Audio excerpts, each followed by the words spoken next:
Bismillahirrahmanirrahim. Assalamualaikum warahmatullahi wabarakatuh. Kami dari kelompok 1 akan menyampaikan hasil presentasi PowerPoint kami, yaitu komunikasi dan penyuluhan. Yang pertama, Elsa Nurul Ramadan Ningrum, yang kedua Estija Bahasana, dan yang ketiga Muhammad Yusuf Zulkarnain. Yang pertama akan kami bahas yaitu yang komunikasi. Komunikasi dalam arti dan fungsi yaitu the transfer and understanding of meaning atau pemindahan dan pemahaman makna. Pertukaran pesan antar manusia dan dengan tujuan mendapatkan pemahaman yang sama, proses yang digunakan untuk mendapatkan makna atau pemahaman melalui pemindahan pesan-pesan simbolik. Jadi, komunikasi adalah suatu proses penyampaian informasi, pesan, ide, atau gagasan dari satu pihak kepada pihak yang lain.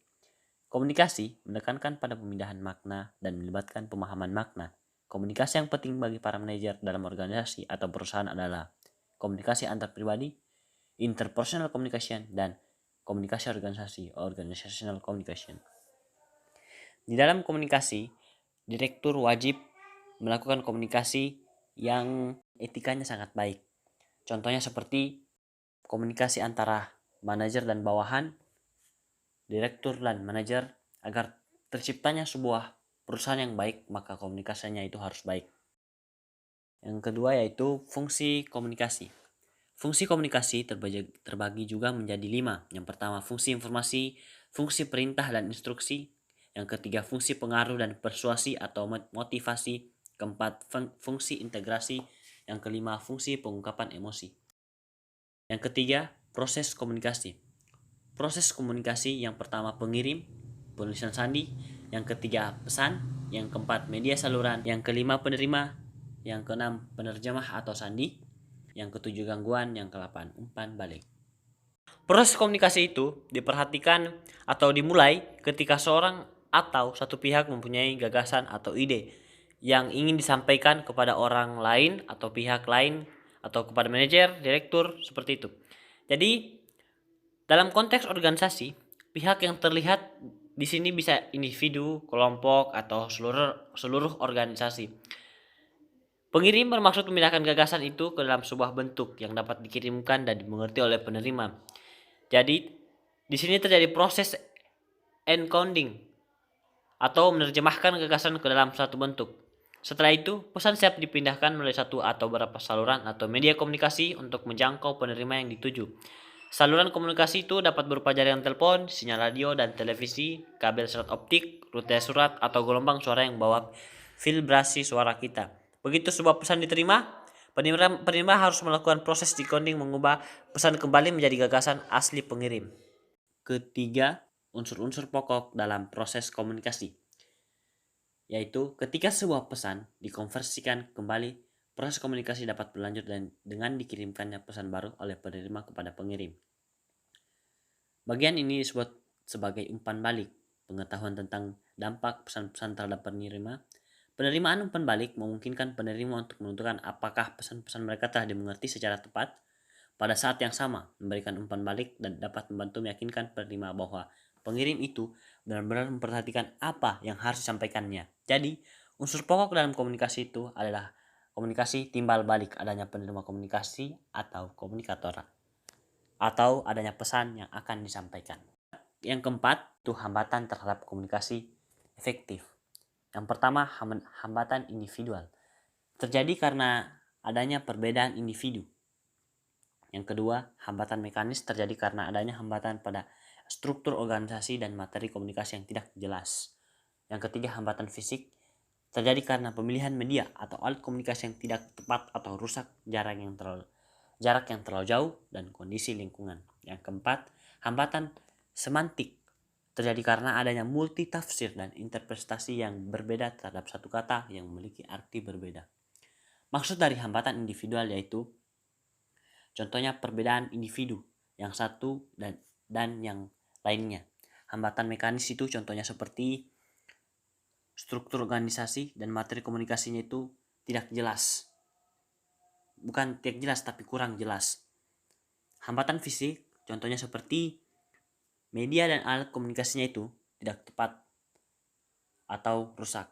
Hambatan semantik itu contohnya seperti berbeda terhadap satu kata yang memiliki arti berbeda. Yang kelima yaitu bentuk komunikasi. Bentuk komunikasi terbagi menjadi 3, yaitu arah komunikasi, formalitas, dan cara penyampaian. Arah komunikasi yang pertama itu komunikasi vertikal, ke atas dan ke bawah. Maksud dari komunikasi vertikal adalah dari ke atas ke bawah itu adalah manajer dan karyawan, atau dari direktur ke manajer. Komunikasi lateral, yang dimaksudkan dari komunikasi lateral yaitu antar manajer, antar individu, atau antar kelompok. Formalitas. Yang pertama, komunikasi formal terjadi karena adanya struktur organisasi atau garis wewenang dan tanggung jawab. Komunikasi informal terjadi karena adanya kecenderungan manusia untuk berinteraksi dengan lingkungannya. Cara penyampaian, yang pertama, komunikasi verbal, komunikasi yang diekspresikan dalam bentuk kata-kata, baik lisan maupun tulisan. Komunikasi nonverbal, komunikasi yang diekspresikan dalam bentuk bahasa, isyarat, atau simbol. Tingkat pemahaman pada saat informasi disampaikan. Pemahaman manajemen puncak berada 100%, pemahaman wakil direktur yaitu 66%, pemahaman manajemen umum 56%, pemahaman manajer pabrik 40%, pemahaman penyelia 30%, pemahaman pekerja di pabrik 20%. Jadi, semakin ke bawah, tingkat pemahaman informasi yang disampaikan akan semakin kecil. Ketika seorang manajer memberikan informasi kepada wakil direktur, maka wakil direktur memberikan informasi kepada bawahan, maka informasi tersebut tidak sepenuhnya sesuai dengan apa yang akan disampaikan oleh manajer. 6. Keterampilan komunikasi. Keterampilan komunikasi ialah kemampuan seseorang untuk menyampaikan atau mengirim pesan dengan jelas dan mudah dipahami oleh penerima pesan. Ada 2 keterampilan komunikasi yang sangat penting bagi efektivitas fungsi manajemen, yaitu keterampilan mendengar dan keterampilan pemberian umpan balik. 1. Keterampilan mendengar. Keterampilan mendengar menjadi sangat penting karena manajer seringkali harus menyandarkan diri pada masukan informasi seperti active listening dan passive listening. Dalam active listening, pendengar secara aktif berperan serta untuk mencoba menangkap fakta-fakta dan perasaan yang sedang diungkapkan oleh pembicara. Teknik yang digunakan untuk mengembangkan kemampuan mendengarkan secara aktif. Yang pertama, lakukan kontak mata. Kontak mata menunjukkan perhatian dan kesungguhan untuk mendengarkan. 2. Tunjukkan anggukan tanda persetujuan dan ekspresi wajah yang sesuai. Minat terhadap apa yang sedang diucapkan bisa ditunjukkan melalui isyarat nonverbal seperti anggukan kepala dan ekspresi wajah. 3. Hindari tindakan-tindakan atau gerakan yang mengganggu. Ketika sedang mendengarkan, jangan melihat ke jam tangan, melipat-lipat kertas, memainkan pensil, atau gerakan lain yang mengganggu. Tindakan ini bisa membuat pembicara merasa bahwa pendengar bosan atau sama sekali tidak berminat mendengarkan. 4. Ajukan pertanyaan-pertanyaan. Perilaku ini bisa memperjelas apa yang didengarkan, memastikan pemahaman yang sama, dan meyakinkan pembicara bahwa pendengar memang mendengarkan. 5. Parafrase. Di sini parafrase berarti menyatakan kembali atau mengulang yang diucapkan pembicara dalam kata-kata pendengar sendiri. 6. Hindari menginterupsi pembicara. Biarkan pembicara menyelesaikan pembicaraannya sebelum pendengar memberikan tanggapan. 7. Jangan terlalu banyak bicara. 8. Lakukan transisi yang mulus antara peran sebagai pembicara dan pendengar. 2. Keterampilan pemberian umpan balik. Dalam keterampilan pemberian umpan balik ini ada 2, yaitu umpan balik langsung dan umpan balik tertunda. Umpan balik langsung adalah umpan balik yang diterima saat itu juga yang dilakukan dengan tatap muka. Umpan balik tertunda adalah umpan balik yang tidak diterima secara langsung, biasanya menggunakan media cetak, elektronik, dan lain-lain. Umpan balik berdasarkan sifatnya ada 4. 1. Umpan balik positif. Umpan balik positif di sini sebagai tanda bahwa penerima setuju atau mendukung. 2. Umpan balik negatif sebagai tanda bahwa penerima tidak setuju atau tidak mendukung. 3. Umpan balik 0 sebagai tanda bahwa pesan tidak dapat dimengerti oleh penerima. 4. Umpan balik netral sebagai tanda bahwa pesan dapat dipahami tetapi respon dari penerima tidak relevan dari pesan pengirim. Teknik untuk membangun umpan balik efektif ada 6. 1. Pusatkan perhatian pada perilaku spesifik. 2. Usahakan umpan balik tetap bersifat impersonal. 3. Usahakan agar umpan balik berorientasi pada tujuan. 4. Berikan umpan balik pada saat yang tepat. Saat paling tepat untuk memberikan umpan balik adalah interval waktu antara perilaku dan umpan balik tidak boleh panjang. Jadi, sesegera Sudah penerima melakukan sebuah tindakan atau perilaku. 5. Pastikan bahwa umpan balik dipahami. 6. Arahkan umpan balik negatif pada perilaku yang bisa dikontrol oleh penerima, misalnya mengecam bawahan yang terlambat hadir karena macet. Ini adalah langkah yang tidak tepat. Kemudian ada penyuluhan. Yang pertama ada pengertian penyuluhan. Penyuluhan atau konseling adalah sebuah bentuk komunikasi yang digunakan untuk menjaga agar karyawan memiliki perilaku konstruktif. Perilaku konstruktif adalah sikap membangun atau menjadikan sesuatu lebih baik daripada sebelumnya, disebabkan karena ia berusaha menjadi orang yang lebih maju lagi. Nah, menurut Werther dan Davis, penyuluhan adalah diskusi tentang sebuah masalah dengan seorang karyawan yang ditujukan untuk membantu bekerja dalam menghadapi atau menyelesaikan masalah. Penyuluhan digunakan untuk menangani masalah-masalah pribadi seorang karyawan, ketimbang menangani hal-hal yang berhubungan dengan kemampuan seseorang atau kurangnya kompetensi karyawan. Karena stres dan masalah-masalah pribadi cenderung mempengaruhi kinerja dan kehidupan pribadi seorang pekerja atau karyawan. Oleh sebab itu, upaya untuk membantu karyawan kembali berfungsi secara efektif merupakan kepentingan semua pihak atau pengusaha, karyawan, dan masyarakat. Penyuluhan adalah sebuah wahana yang bermanfaat untuk mewujudkan tujuan ini. Berikut ada beberapa indikator yang menunjukkan perlu adanya penyuluhan. Yang pertama, sering terjadinya kesalahan. Yang kedua, naiknya tingkat kecelakaan kerja. Yang ketiga, karyawan memiliki gejala cepat letih. Yang keempat, karyawan sering termenung. Yang kelima, karyawan menunjukkan perubahan emosi yang cepat. Dan yang keenam, karyawan terlalu banyak bicara atau mengeluh. Penyuluhan adalah hubungan komunikasi yang bersifat rahasia, dan catatan-catatannya hanya boleh diakses oleh orang-orang yang terlibat langsung dalam penyelesaian masalah. Praktik ini perlu untuk melindungi privasi karyawan dan melindungi majikan dari kemungkinan tuntutan hukum karena menyerang privasi atau kehidupan pribadi seseorang.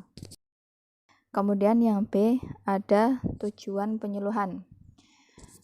Penyuluhan bagi karyawan punya satu atau beberapa tujuan berikut ini adalah yang pertama, memperbaiki mutu karyawan. Melalui penyuluhan, seorang manajer berusaha agar karyawan mampu bekerja sesuai dengan standar kinerja sebuah jabatan.